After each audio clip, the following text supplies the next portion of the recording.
l'infidélité là, c'est quoi? Parce que beaucoup ont voulu faire du mariage une prison. Ça fait que beaucoup de chrétiens aujourd'hui, pour entrer dans le mariage, rusent. Ils montrent des visages qui ne sont pas. Quand ils rentrent dans le mariage, son vrai visage sort. Elle aussi, son vrai visage sort. Et là-bas, on te dit, il faut supporter, vous êtes déjà marié. Donc, si c'est ça, se marier, des éléments où de fois des loups vont se déguiser en brebis, juste pour rentrer dans le mariage, et puis arriver là-bas, tu es dans l'enfer sur terre. Tu vas voir les responsables de l'église, on te dit non, on ne doit pas séparer ce que Dieu a uni, trouver un accord là-bas. Donc beaucoup ont commencé par ruser, d'autres même sont malades. Ils viennent, ne déclarent pas leur maladie, d'autres même n'ont pas de trompe. Elle va prier le monsieur pour dire, on va prier, Dieu va faire. Oh, elle sait très bien qu'elle n'a plus de trompe. Qui compose ce chant, tu le dis? Amen. D'autres même sont malades, ils connaissent leur maladie. Depuis les petits, il sait qu'il a été victime d'un problème d'hernie. Donc du coup, ses gonades ne fonctionnent pas bien. Il le sait, il ne va pas déclarer à la femme, elle n'est pas médecin, Dieu ne l'a pas révélé. Donc, elle rentre dans un mariage où d'office, elle n'aura pas d'enfant. Est-ce qu'elle peut savoir? Elle ne saura pas. Devant là-bas, elle réalise que le monsieur savait qu'il ne pouvait pas enfanter, mais il lui a caché. Il y a quoi là? Infidélité. Donc, vous devez comprendre qu'avant de se marier, on doit se mettre nu. La Bible dit Adam et Ève étaient tous deux nus. Ils n'avaient pas honte. C'est quoi la nudité? C'est de dire à quelqu'un, j'ai un sein. Moi que tu vois là, j'ai été malade. Il y a eu l'ablation du sein. Ils ont coupé. Ah, moi là, j'ai tel problème. Mais je pense que si on cherche Dieu, Dieu peut faire. Si elle est informée, qu'elle a accepté, elle ne peut pas partir dire c'est mamie et puis c'est l'auto. Qui comprend ce que je suis en train de dire? Donc lorsqu'on va arriver sur le cadre du mariage en lui-même, vous allez comprendre tout ce que la Bible appelle infidélité. Parce qu'infidélité ici dans le grec traduit une notion juridique. Infidélité ne parle pas d'adultère. Adultère, selon les Grecs, dans infidélité, adultère fait partie d'infidélité.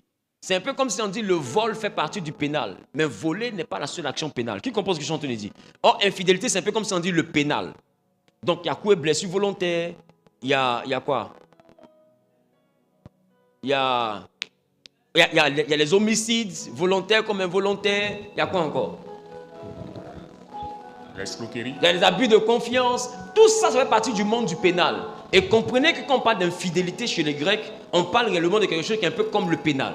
L'ensemble des choses qui sont pénales. Donc à l'intérieur, il y a adultère. Mais aujourd'hui, le chrétien a résumé l'adultère à l'infidélité. Non, l'infidélité ne se résume pas qu'à l'adultère. L'adultère est un élément de l'infidélité. Est-ce que je parle à quelqu'un? Amen. Donc tu peux ne jamais avoir été adultère, mais être infidèle.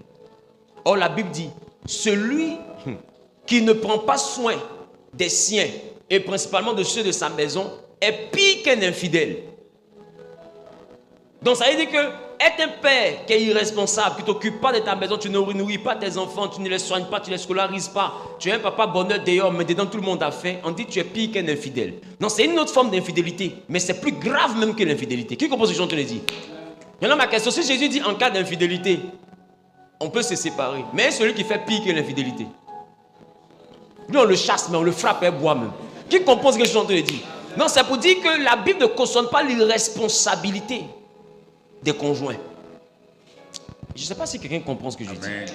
Mais on va arriver à là. Tu vas comprendre que lorsque tu mets ta famille après les sollicitations, tu es dangereux pour ta famille.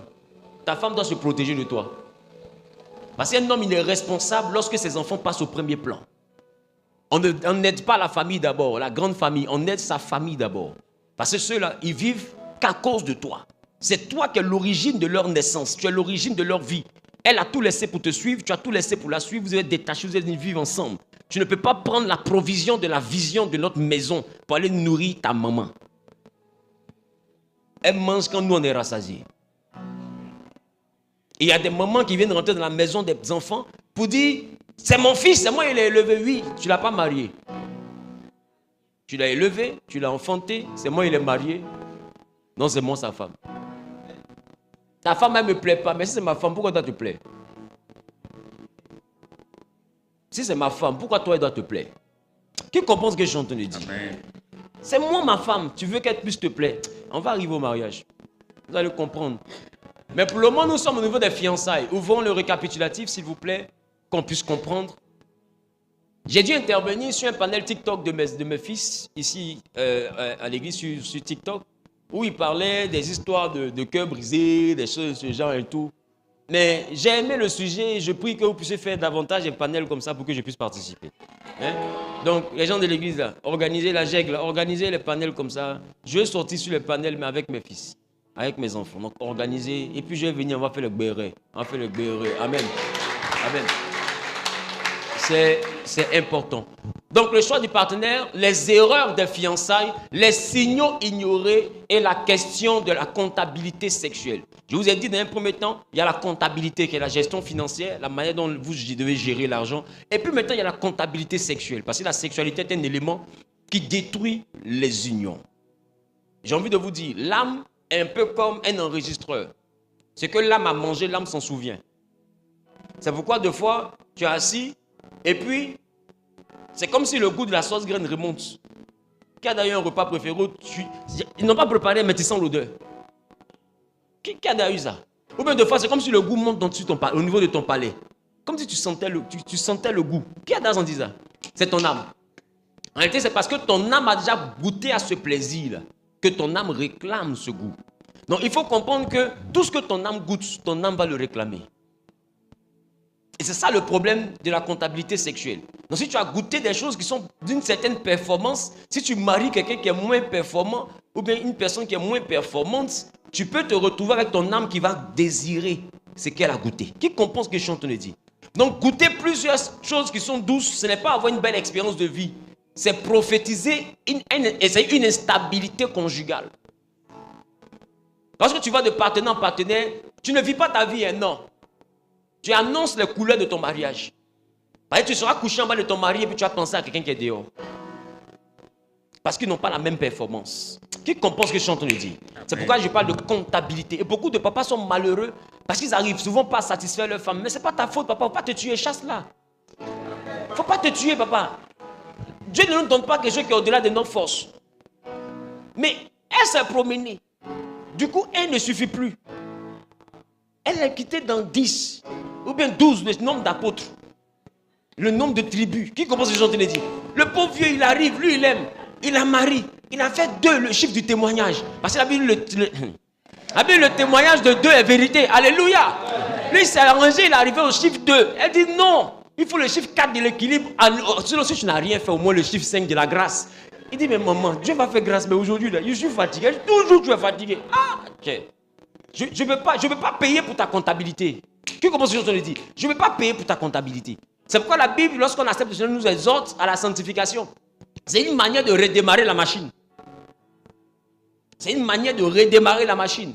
D'envoyer le corps, ou bien de t'envoyer toi-même à dominer ce que tu as déjà goûté. Mais si tu n'arrives pas à dominer ce que tu as déjà goûté, tu vas te marier. Et puis le lendemain de ton mariage, tu vas le tromper ton mari ou ta femme. Parce que de façon, le goût n'est pas pareil. Ne vous y trompez pas. Quand les gens disent, mais toutes les femmes, c'est la même chose, c'est faux. Qui comprend ce que je te dit? Dans toutes les nourritures, il y a sel. Mais si tu manges sel, seulement tu vas avoir tension. Amen. Donc, tu es avec moi la comptabilité sexuelle. Aïe. Dans toutes les nourritures, il y a sel. Donc, toutes les femmes, là, elles ont un élément commun. C'est leur partie intime. Ça peut se ressembler, mais ce n'est pas pareil. C'est le sel là qui est là. Sinon, le goût n'est pas pareil. Sauce graine n'est pas sauce aubergine. Qui commence à chanter le dire? Donc, arrêtez de dire c'est mamie et puis c'est l'auto. C'est jamais mamie dans son loto. Hein. Ça te crée problème. Alléluia. Toi aussi, avance, champion. Avance. Donc, nous, allons-y. Allons-y. On a dit, garde ton cœur plus que toute autre chose, etc. Et on a dit, lorsqu'on parle de cœur, on parle de l'évave, d'accord, dans la pensée biblique, il ne désigne pas seulement l'émotion, mais aussi le centre intérieur de la volonté, des pensées, des choix et des intentions. Donc ça veut dire que lorsqu'on dit garde ton cœur, on parle de garde ta volonté, garde tes pensées, mais surtout garde tes choix. Or, dans la dimension du mariage, je peux vous assurer d'une chose, s'il y a quelque chose que Dieu ne fait pas, c'est te choisir une femme. Dieu te fait une femme. Dieu dit faisons. Il a fini de faire. Il a réveillé Adam. Adam a vu. Il dit voici maintenant. Dieu ne lui a même pas dit je te présente Ève, ta femme. Qui commence ce que je te dis? Il s'est réveillé, c'était sa responsabilité. Lui-même il dit voici maintenant celle qui est os de mes os et chair de ma chair. J'en parle parce qu'il y a beaucoup qui sont actuellement au parquet qui à l'origine avaient vu le mariage à une vision. Qui commence ce que je te dis? Il y en a même, ils ont vu un ange en vision, mais ils sont réveillés avec un démon. Qui comprend ce que je suis en train de dire? Donc, vous devez comprendre.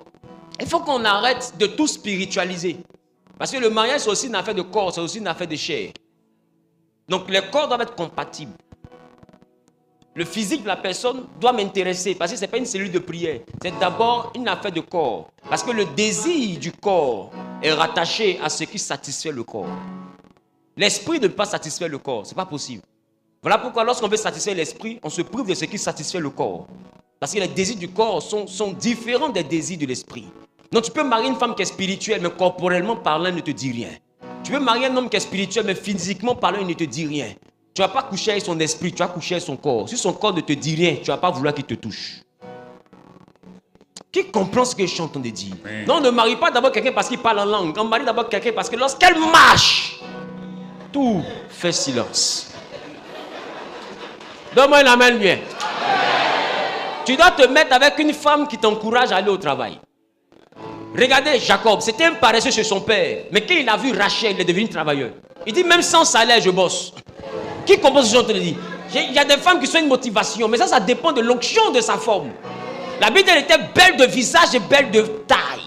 Ça veut dire qu'il faut respecter tes critères. Connais ton numéro, choisis ton numéro. C'est difficile de se réveiller chaque matin chargé, adapté. Donne-moi la main, bien.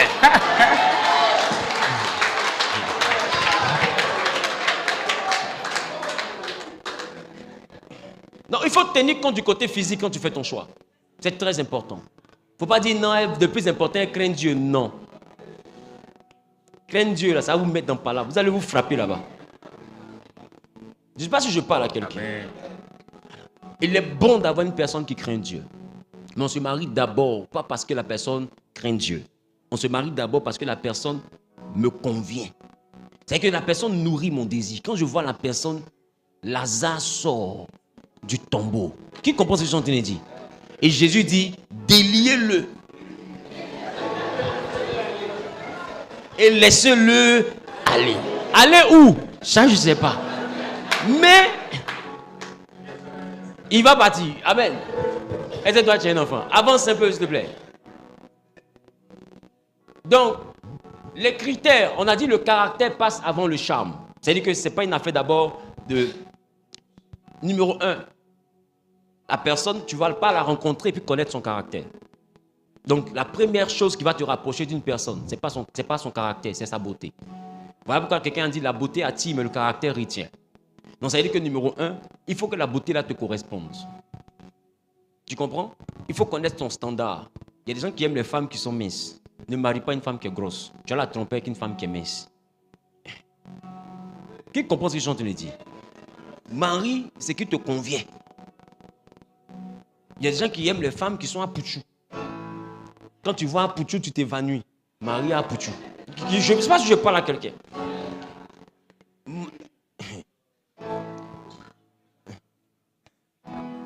Dis à ton voisin, Marie la personne qui est le choix. Donc, premier élément, c'est l'aspect extérieur, le corps. Est-ce que le corps me correspond? Quand je le vois, est-ce qu'il me dit quelque chose? Est-ce qu'il me donne envie d'aller au-delà de l'amitié? Je ne sais pas si je parle à quelqu'un. Ou bien quand je la vois, est-ce qu'elle me donne envie d'aller au-delà de l'amitié? Suis-moi ici. Est-ce qu'elle me donne envie d'aller au-delà de l'amitié?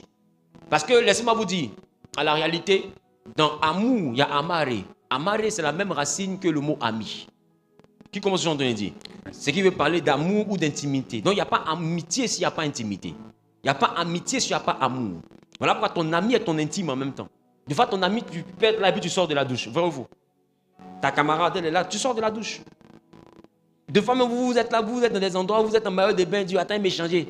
Un, deux hommes, c'est main nue, et puis tu t'échanges, et puis tu... C'est ton ami, c'est ton intime. Mais tu ne vas pas faire ça devant les gens au plateau, tu sais que tu es devenu spirituellement instable. Demain, on amène bien. Donc, il faut comprendre que lorsqu'on parle d'amitié, on parle d'amour. Et on parle automatiquement d'intimité. Donc, en réalité, c'est l'amitié là qui évolue au mariage. Donc, il ne faut pas marier quelqu'un qui n'est pas ami. Sinon, tu auras ton mari ou ta femme et puis tu auras un ami. Or, l'ami, c'est l'amour. Qui voit de quoi il parle? Maintenant, quand ton ami est une femme, pendant que toi, tu es un homme. Ami, c'est amour. C'est pourquoi vous devez faire attention aux amis. Parce que là où il y a amitié, il y a affection. Et la seule chose qu'on peut faire avec notre femme ou notre mari qu'on ne peut pas faire avec notre ami, c'est la sexualité. Or, il n'y a qu'un pas. On peut aller au restaurant avec notre ami, on peut avoir un projet avec notre ami, on peut avoir des conseils de notre ami. C'est la sexualité seulement. Et d'autres même vont jusqu'à maintenant avoir la sexualité avec leur ami. Mais c'est sex friend. Ils couchent ensemble, mais ils ne sont pas ensemble. Je ne sais pas si vous comprenez ce que je suis en train de dire. Parce que les gens n'ont pas compris que l'amitié et puis l'amour sont des jumelles. C'est la raison pour laquelle il faut faire attention. Si tu te mets quelqu'un avec qui tu n'as pas la capacité de devenir ami, il y a un problème dans le couple. On va comprendre. Donc, c'est une affaire d'abord de charme, apparence. Mais le charme, en fait, c'est des niveaux de priorité. Un peu comme quand Dieu dit cherchez premièrement le royaume. Il n'a pas dit chercher seulement le royaume. Donc, c'est classement, c'est d'un homme ordinaux. Ça veut dire, si tu cherches premièrement le royaume, s'il y a premièrement, c'est qu'il y a deuxièmement. S'il y a seulement, c'est que c'est uniquement. Qui constitution te dit? Donc, il est important de comprendre les nuances de la langue afin de pouvoir interpréter des versets. Beaucoup ont entendu donc premièrement, seulement royaume. Donc, on veut chercher autre chose du monde. Non, ne pas chercher ça. Il dit chercher premièrement le royaume. Quand j'ai cherché le royaume là, le reste là, ton problème est où? J'ai déjà le royaume. Premièrement là, j'ai fait. Donc, je peux faire deuxièmement. Je peux faire troisièmement. Je peux faire quatrièmement. Tant que tout ce que je fais après ne remet pas en cause ou ne compromet pas ce que j'ai cherché premièrement, il n'y a aucun souci. Qui comprend ce que je suis en train de dire? Donc tout ce que je suis, tout ce que je fais après, tout ce que je recherche après, tant que ça ne me fait pas perdre le royaume, Dieu valide. Sinon, il n'allait pas nous donner d'aller au travail. Au travail, en quoi ça contribue à notre salut? Mais les tontons qui sont très spirituels, là, ils vont au travail. Mais assieds-toi, un ange viendra. Et puis cherche le ciel seulement, tu vas voir à la fin du mois comment le loyer va se passer. Qui comprend ce que je suis en train de dire? Donc, arrêtons d'être spirituels à l'excès. Et ça, c'est la Bible qui l'a dit. Alléluia. Amen. Donc, premièrement, l'apparence. Est-ce que ça me sied? De fois, l'apparence ne sied pas. Mais il y a un truc. D'autres appellent ça le charme. C'est pourquoi vous avez vu que je n'ai pas parlé de beauté. Parce qu'il y a des personnes qui ne sont pas belles, mais qui arrivent à te plaire. Je ne sais pas si je parle à quelqu'un. D'autres peuvent se demander, mais qu'est-ce qu'elle lui trouve? Il n'est pas beau. Il n'est pas Leonardo DiCaprio. Cependant, ça passe. C'est ce que j'appelle le charme. Donc, une personne qui est charmante n'est pas forcément belle. Une personne qui est charmante, elle est plaisante. Il y a des personnes qui te plaisent. Donc, il ne faut pas aussi chercher quelqu'un qui respecte tous les critères physiques. Parce que des fois, c'est qui est tellement ton genre, là, tu n'es pas son genre. Là encore, c'est un autre problème. Qui compose ce que je suis en train de dire? Parce que tu cherches ton genre, mais est-ce que tu es le genre de ton genre? Voilà pourquoi il y a le livre de Jean. Et puis en même temps, il y a Jean-Baptiste. Qui compose ce que je suis en train de dire? Maintenant, Jean-Baptiste est dans le livre de Jean. Toi, ça ne te dit rien. Ça fait 2 Jean. Donc, il y a il y a un Jean et puis il y a 2 Jean. Et puis il y a 3 Jean. Dans la même Bible, là, ils sont 5 Jean. Tu vois que c'est les gens. On fait attention avec le Jean. Alléluia. Parce que c'est le début du gourmet qu'on appelle mon Jean. Voilà. C'est le début. Oh, il dit garde ton cœur plus que toute autre chose. Donc, garde tes choix plus que toute autre chose. Tu comprends? Abraham a marié sa jolie femme. Mais il arrive en Égypte, il dit, si tu dis que tu es ma femme, ils vont me tuer. Aïe. C'est un mariage qu'on peut déclarer dans des endroits et puis on ne peut pas déclarer. Qui comprend ce que je dis?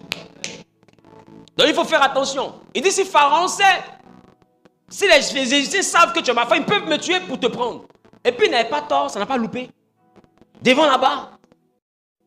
C'est Pharaon même. C'est que les Égyptiens ont vu, mais d'autres se sont dit, de toute façon elle est jolie là. Ça c'est Pharaon qui va tirer dessus.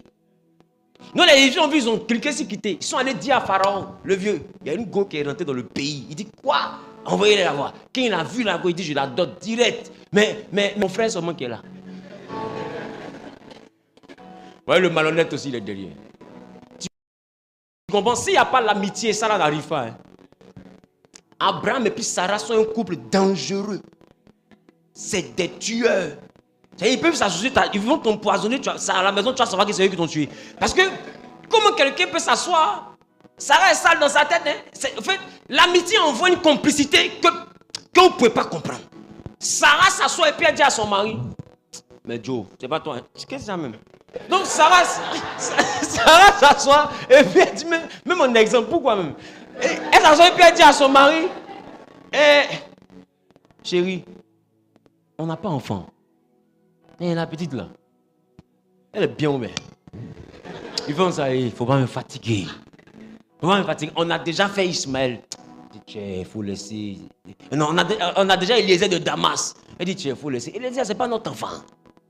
C'est un étranger, c'est un esclave. On l'a tué. Ils font ça. Hein? Ça va te fâcher. Elle dit, mais qui te parle? C'est pas moi. Elle dit, j'ai. Bébé. Tu es parti vers elle. Tu veux partir. D'ailleurs, merci, elle met au monde là. Pour te montrer ici prêt pour elle là même. C'est si mes pieds va accoucher. Aïe. Et l'enfant là sera mon enfant. Je suis sûr que c'est Sarah qui allait chercher Agar pour l'envoyer dans la chambre. Comme la Bible n'a pas de vidéo, c'est pour ça. Et Abraham finit de sortir, ils mettent Ismaël au monde. Devant là-bas, la petite fille lui manque de respect. Elle revient dire à Abraham. Il était dit de sortir la petite fille là. L'enfant était mon enfant.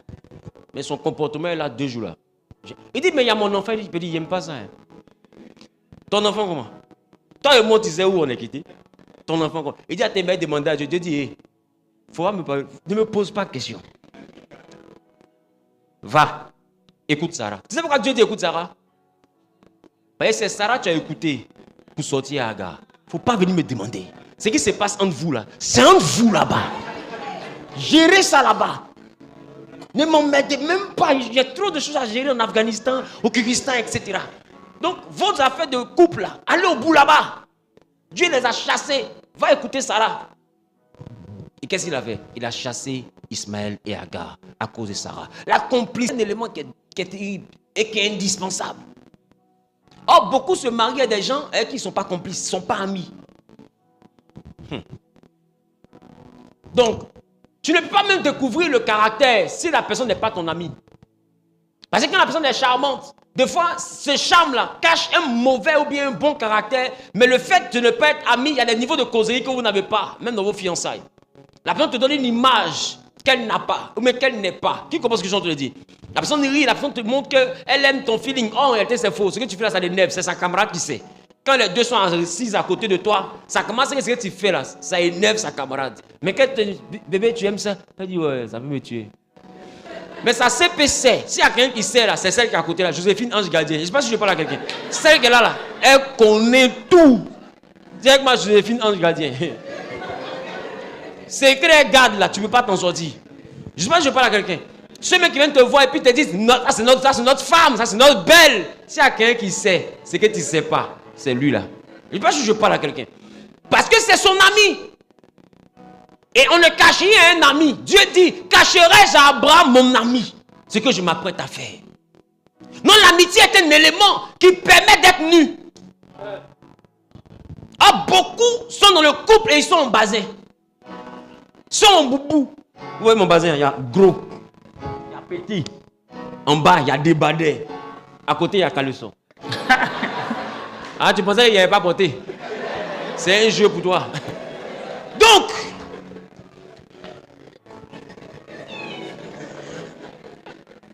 vous devez comprendre qu'il y en a qui sont dans des maisons avec leur mari ou leur femme. Il y a beaucoup de pare-feu. Il y a trop de zones qu'on ne maîtrise pas.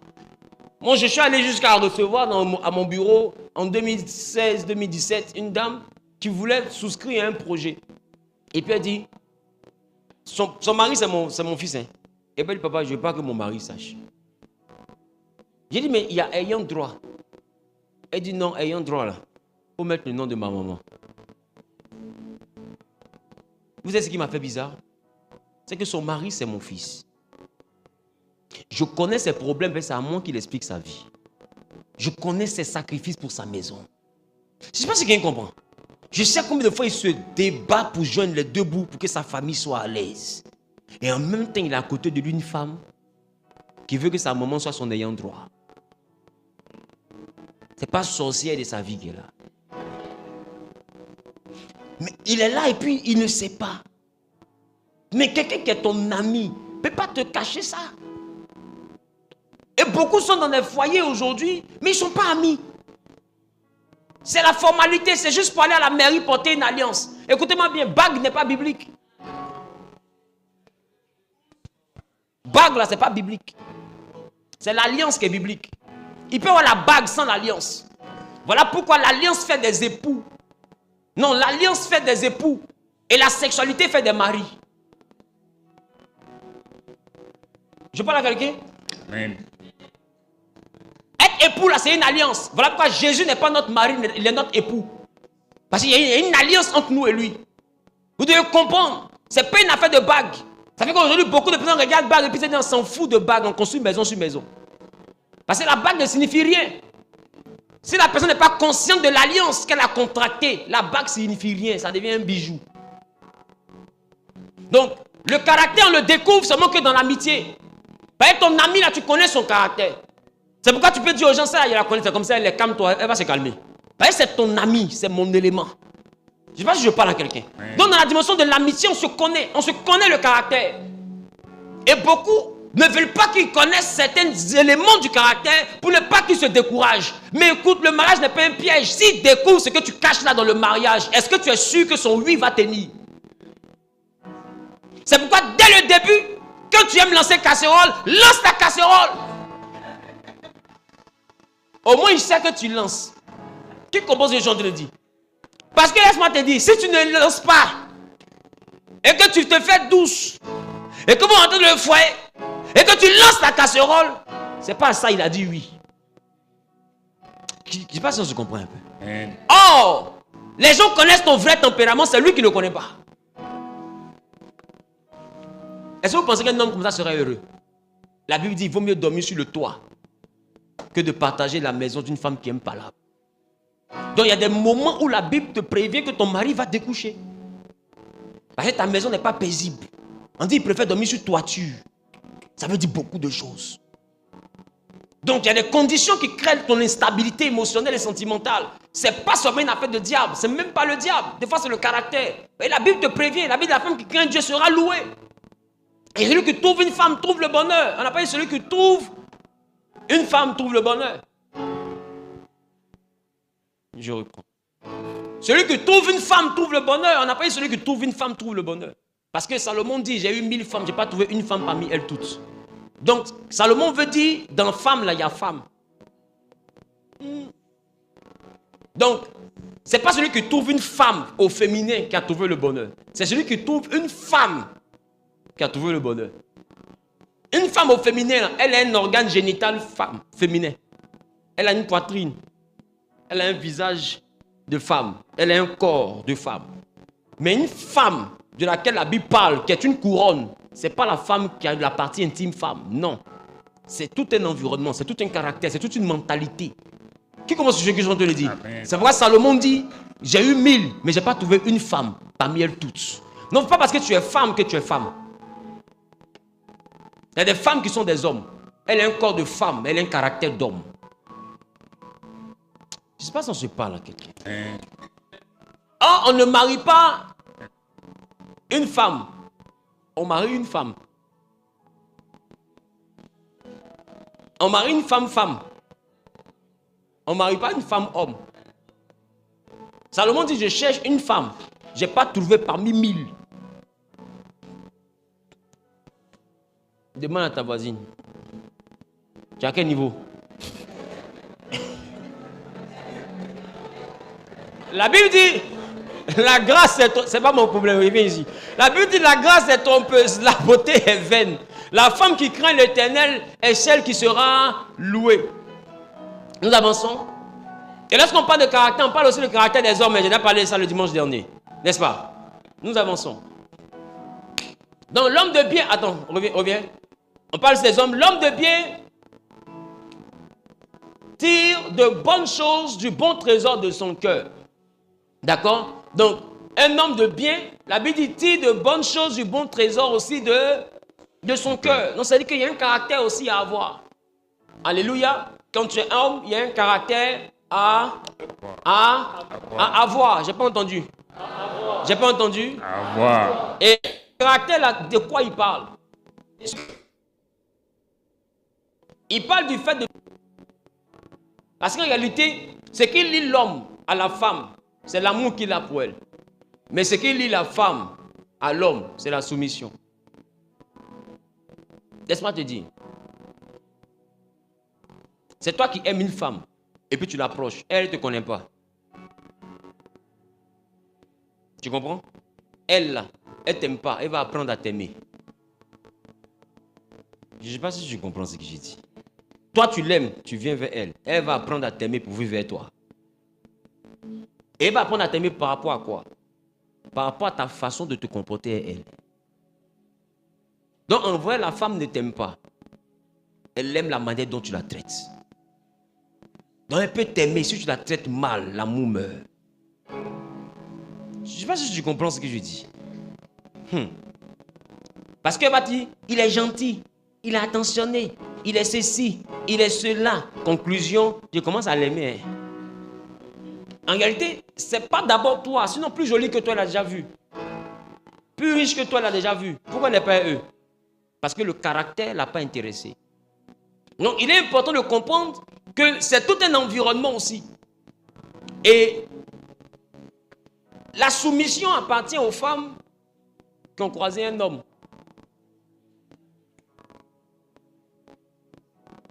Pas aux femmes qui ont croisé un homme. Parce qu'il y a un homme. Et puis il y a un homme.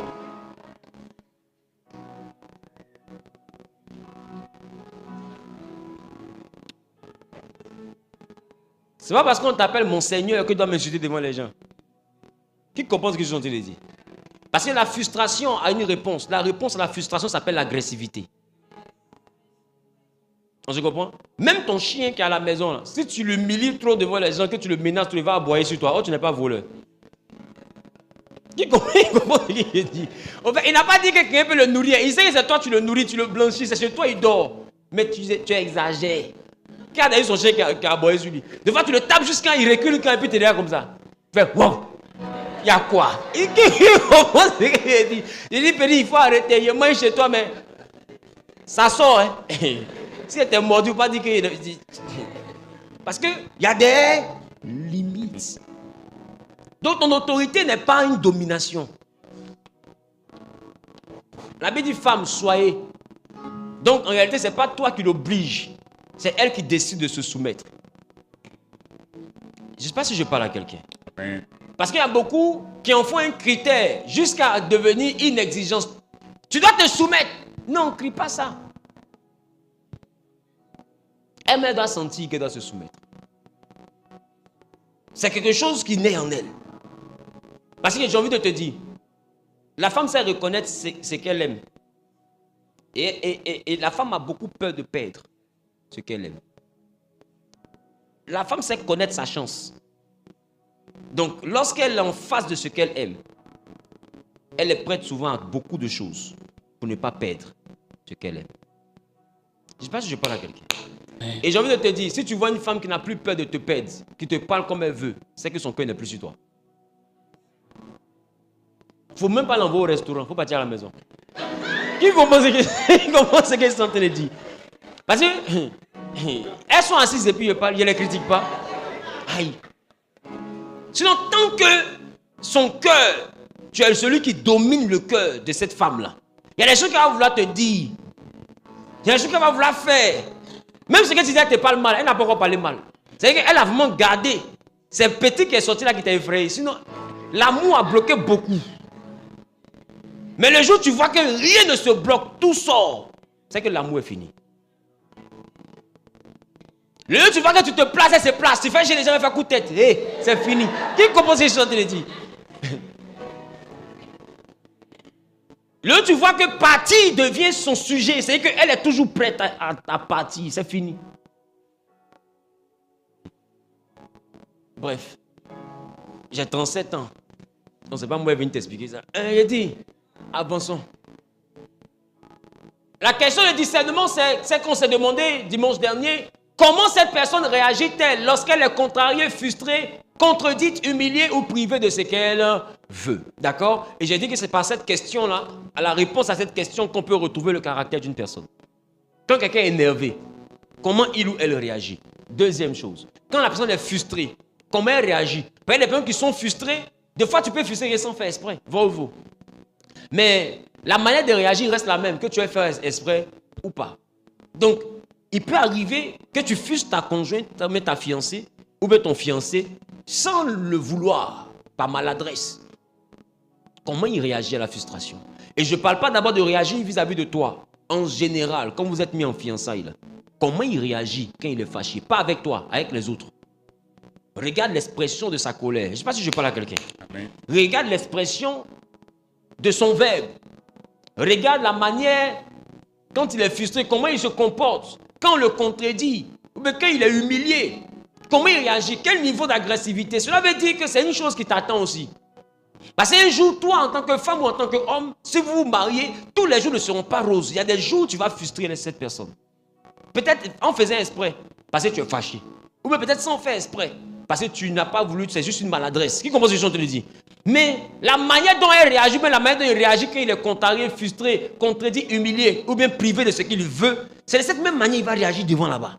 Je ne sais pas si je parle à quelqu'un. Donc il faut observer que de dire, moi aussi je t'aime, je t'envoie des roses, de fleurs, si des papillons d'amour. Non. Ce n'est pas d'abord une affaire de belles paroles. Sinon vous allez vous serrer le col, on va chercher les roses, on va chercher le papillon, et les deux seront partis. Je ne sais pas si je parle à quelqu'un. Alors je vais dire à quelqu'un, il faudra te demander quand il ou elle est énervé, est frustré, est contredit, est humilié, je dois maintenant, depuis les fiançailles, bien me concentrer pour regarder comment elle se comporte. Quand sa camarade l'a frustrée, comment elle s'est comportée. Ça c'est d'un. De deux. Quand elle a commencé à ne plus marcher à sa camarade, comment elle a commencé à parler d'elle. Quand son ami a fait quelque chose qui ne lui plaît pas, comment il a commencé à parler de cet ami-là. Et des fois, il te parle comme ça de cet ami-là, et puis après, tu le vois, il revient rire cet ami-là. C'est comme ça qu'on découvre quelqu'un. On ne découvre pas quelqu'un en regardant ce qu'il nous fait. On découvre quelqu'un en regardant ce qu'il fait autour. Je ne sais pas si je parle à quelqu'un. Donc, il faut être capable d'observer et il faut être capable de conclure en te disant, est-ce que je suis prêt à supporter un tel caractère? Parce que oui, la personne va avoir des fois un comportement dans ces éléments-là qui est déplaisant. Mais on ne marie pas les qualités. Il y a des gens que tu vas voir leur comportement là. C'est le Saint-Esprit seul qui pourra les changer. Mais au cas où il ne vient pas, on fait comment? Qui compose les gens de dit? Il y a des gens, leur manière d'agir quand ils sont fâchés là. Eux-mêmes ne peuvent pas se transformer. Ça devient comme une seconde nature. Il faut l'intervention du Saint-Esprit. La Bible, je puis tout par celui qui me fortifie. Non, le Saint-Esprit, quand il vient, il dépose une nature. Mais et si le Saint-Esprit ne vient pas? Et si le comportement n'évolue pas? Voilà pourquoi je vous dis, quand on est fiancé, on comprend qu'on ne se met pas avec la personne pour les qualités, on se met avec la personne pour les défauts. Donc il faut regarder le défaut et te demander, est-ce que je suis prêt à supporter ça, même si Dieu ne transforme pas ça? Ben, il ne faut pas te marier en disant, j'espérais que ça change. Non. On dit d'abord oui, pas au futur. Oui, là c'est au présent. On dit, voulez-vous prendre? Qui commence ce que je te dis? Donc c'est une manière de dire, le oui là, c'est rattaché à un présent. Mais ce présent-là, tu dois avoir dans ce présent-là son caractère, ses qualités, ses défauts. C'est à tout ça là que tu dis, oui, je le veux. Il n'y a pas oui, je le veux, s'il change.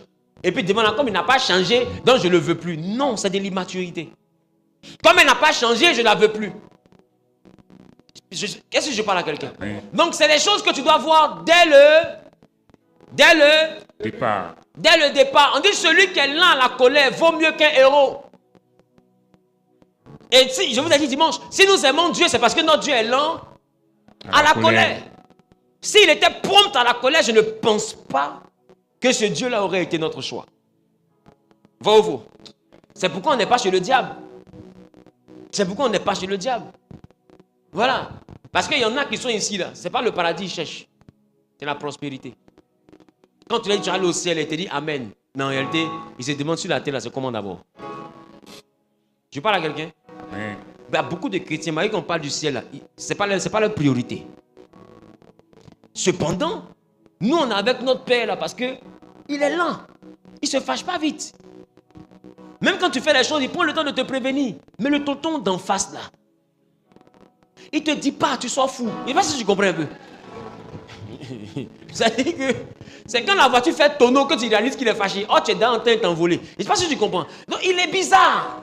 C'est un gars qui peut te tuer sans faire exprès. Il est bizarre. D'ailleurs, même quand il t'aime, il te tue. Donc, c'est un gars bizarre. Et il est prompt à la colère. Malheureusement, il ne donne pas de deuxième chance. Nous, notre Père, il dit 7 fois le juste homme. 7 fois, je lui donne la capacité de se relever. Mais en face, il trébuche. Satan crie, il est tombé. Il est tombé comme j'ai trébuché. Tu vas choisir un titi ou la mort. Il est trop mauvais, le gars, là. Est-ce qu'on peut acclamer Jésus? Donc, c'est pourquoi dès les fiançailles, il faut regarder comment la personne est contrariée, comment la personne est frustrée, comment la personne est contredite, comment la personne, quand elle est humiliée, ou bien quand elle est privée de ce qu'elle veut, comment est-ce que la personne réagit. Pas seulement vis-à-vis de toi. Si tu as eu la grâce d'expérimenter ça pour toi-même, gloire à Dieu. Si tu n'as pas eu la grâce d'expérimenter ça, alors enseigne-toi, inspire-toi des réactions de la personne envers des tiers. Je parle à quelqu'un, et puis apprends à connaître la personne. C'est pas pour juger, pour dire comment il est, non. Parce que toi aussi tu as ton modèle. C'est pour juger, pour te demander, est-ce que ce niveau de colère, est-ce que je peux supporter ça? Est-ce que ce niveau, parce qu'on ne marie pas les qualités, on marie les défauts. Si ce n'était que les qualités, je pense que tout le monde ici serait marié. Parce que tu as déjà connu deux fois quelqu'un. Non? Tu as connu personne?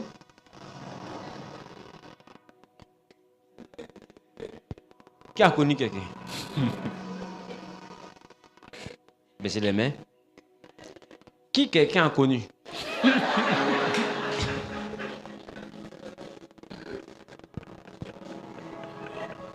Parce qu'il y en a, ils ne sont pas dans ceux qui ont connu quelqu'un. Non, peut-être qu'eux, ils n'ont pas connu, mais ils ont été connus. Parce qu'Ève ne connaît pas Adam. La Bible, c'est Adam qui connut Ève. Affaire des histoires et moi, ça n'a pas commencé aujourd'hui. Hein? Parce que comment Adam connu Ève? Ils sont connus. L'homme souffre.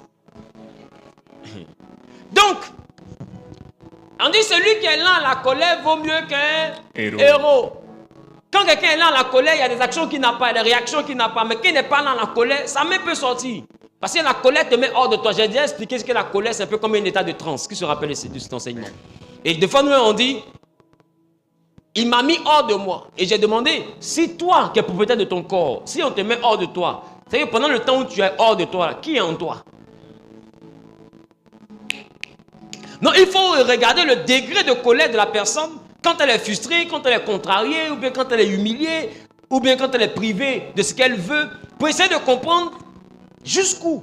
Parce que quelqu'un ne peut pas être fâché jusqu'à la vie dans son langage. Là. Lui là, il est tué. Fais comme ça. C'est ton futur proche qui est là. Qui comprend ce que je te dis? Parce que c'est sa mentalité qui est là. Et les gens, quand les gens partent et puis ils leur font du mal, comment la personne réagit? Comment la personne complote? Donc, il faut te demander, est-ce que moi j'aime comploter? Parce que tu vois quelqu'un, tu es lui et puis il est là et puis il complote, il met des pièges pour que les autres tombent dedans. Toi-même tu vois, mais comme c'est ton mari, tu es heureuse. Parce que c'est pas encore pour toi. Je ne sais pas si je parle à quelqu'un. Quand tu vois un tel machiavélisme chez un homme, mais chez une femme, Tom ça va t'interpeller. Ça va t'interpeller pour que tu comprennes que, bon, ceux-là, qu'est-ce qu'ils ont fait? Ils ont fait telle chose. Bon, c'est pas ce qu'ils ont fait le plus important. C'est comment lui l'a ressenti, ça l'a frustré. Il s'est senti humilié. Et c'est parce qu'il est humilié qu'il est en train de faire tout ça. Donc quand il est humilié, voilà sa réaction. Est-ce que moi, je pense que je peux me mettre avec quelqu'un qui peut réagir comme ça un jour vis-à-vis de moi? Est-ce que je parle à quelqu'un? Si la réponse est oui, la mairie de Cocody est là. Si la réponse est non, mon gars, ta manière de te fâcher là, ça m'inquiète. C'est vrai, ils se sont mal comportés, mais mon chéri, tu peux laisser tomber. Et puis tu les autres pour voir ce qu'il va écouter. Ben, ça peut le être une nature, ça peut être vraiment que la frustration est tellement grande qu'il se dit je vais rendre coup pour coup. C'est pas sa nature. Donc comme ça, tu rentres dans ça et puis tu deviens comme une femme sage ou bien un homme sage pour les exhorter à se calmer. Pour voir est-ce que ça peut diminuer. Qu'est-ce que je suis en train de dire? Et puis s'il laisse tomber, bon, ok. Il a laissé tomber, on va voir. La prochaine fois, il réagit encore. Quand il laisse tomber, il dit, ah, on arrive quand même à l'envoyer à revenir sur ses décisions. Au moins, il arrive à s'apaiser. C'est déjà un bon signe. Parce que les gens, leur colère ne descend pas. Je ne sais pas si je parle à quelqu'un. Tant qu'ils n'ont pas fait, ça ne descend pas. Donc, c'est des signaux. Et il faut te donner ce temps-là. Pas le temps de rester au téléphone jusqu'à mettre ton pied sur le mur. Non. Pendant que ton pied est sur le mur, là, ce que vous dites là, écoute. Ce qui se passe autour de lui, écoute. Ce qu'il te raconte, ce qu'elle te raconte, écoute. Pas pour juger, mais pour connaître la personne. Pour comprendre son caractère. Parce que vous ne vivez pas encore ensemble. Comment tu fais pour connaître son caractère si vous ne vivez pas ensemble? C'est en l'écoutant. Je parle à quelqu'un. Et c'est en observant. Il faut observer. Parce que toute ta vie auprès d'une personne, il faut être sûr de la carte que tu as jouée. Moi je dis, on peut échouer dans fiançailles. C'est l'échec de mariage qui est difficile. Parce que je vais dire le dimanche dernier, les fiançailles c'est le stage du mariage. Allez, avant d'arriver dans le mariage, on rentre d'abord dans les fiançailles. Et les Hébreux disent, fiancé là, c'est le même mot hébreu que marié. Ça veut dire que vous n'êtes pas encore marié, hein, mais on considère que vous êtes marié. Donc c'est comme si vous regardez pour voir comment ça va se passer quand vous allez vous marier. Donc je comprends. C'est pourquoi dans les fiançailles, ils ont voulu lapider Marie pour adultère. Parce qu'en réalité, dans les fiançailles, c'est le même jugement que le mariage. Pour que vous puissiez comprendre la responsabilité qu'il y a dans le mariage. Amen. Amen. Donc, si jamais ce que vous voyez là ne vous sied pas, comme ce fut le cas de Joseph, il a vu qu'il n'a jamais peinturé la go. Il s'en va, il revient, elle est enceinte. Petit, on n'a pas bien commencé, hein. Parce qu'on n'a jamais couché ensemble. Tu es ma fiancée. Je m'en vais, je viens, tu es enceinte. La Bible dit, il a demandé, qu'est-ce qui s'est passé? Il dit, c'est Dieu qui m'a enceinté. Bon. Marie, tu me trompes. Je ne te trompe pas, Joseph. Il y a un ange. Tu as vu que lui, mais il ne croit pas. Joseph ne croit pas. Tu vois, Joseph, il va là. Et non, il y a un ange qui m'a parlé que la puissance du Très-Haut va me recouvrir. Et puis le Saint-Enfant qui naîtra de moi sera appelé Fils de Dieu. Il sera grand, nanani et nanana. Que Élisabeth même est dans son 6e mois. C'est là pourquoi je suis enceinte. Hé, Marie, ton affaire là-haut. Je veux accepter, je veux croire. Mais c'est dur. La Bible, il a commencé à réfléchir à comment se séparer secrètement. Parce qu'il peut se séparer officiellement. Dès l'instant qu'il se sépare officiellement, Marie devient comme une femme adultère. Parce que c'est comme si elle a trompé quelqu'un dans les fiançailles, qui signifie aussi mariage. Donc déjà, ça va salir sa réputation. Et comme il l'aime, au point de ne pas vouloir la détruire en termes de réputation, parce que la bonne réputation avec un parfum de grand prix, il décide donc de vouloir faire ça en douceur. Et pendant qu'il est en train de penser à la méthode de bras son cou, bras son cou c'est en espagnol, pendant qu'il est en train de penser à comment bras son cou, l'ange va venir dire à Joseph, ne la chasse pas. Ce qu'elle t'a expliqué là, c'est vrai. Et quand il a compris que c'était vrai, il a récupéré la fille. Donc vous voyez que dans les fiançailles, on peut se retourner secrètement ou bien en fanfare. Je parle à quelqu'un. Donc il y a des fois où tu t'es mis avec un frère ou bien une soeur. Tu as vu son comportement secrètement. Toi-même, tu dis quoi? Oh. Secrètement, ah. Bon, on a essayé. Ça n'a pas marché. Vraiment, il ne faut pas en faire bruit. En cas, c'est libéré doucement. Les gens ne savent pas. Quelqu'un n'a pas mangé notre gâteau. Chut. Et puis, c'est à droite. Tu es à gauche. Je ne sais pas si je parle à quelqu'un. Amen. Donc, c'est possible. Parce qu'il s'est dit, il ne peut pas marier une femme qui n'a pas encore touché, qui est déjà enceinte. Ça ne correspond pas aux valeurs que lui souhaite. Mais il y a des hommes qui ont marié de telles femmes. Qu'est-ce que c'est ça? Il y a des hommes qui sont avec des femmes, elle est tombée enceinte, il sait que ce n'est pas lui, il a marié un enfant. Qu'est-ce que je lui dis vrai? Eh, ce que tu n'as pas vu, vous parlez, ça n'existe pas. Hein? Il a marié son enfant. Il a pris l'enfant, maman a envoyé les deux à la mairie. Et puis Joseph, lui, son cœur ne peut pas supporter ça. Donc il y a des gens qui peuvent gérer cette qualité de défaut. Et puis il y en a qui ne peuvent pas, comme les Joseph là. Et puis il y en a qui découvrent ça, ils ne savent pas doucement. Et puis on a le fait doucement et ils s'en prennent le micro pour dire allô, allô. In deux. Bon,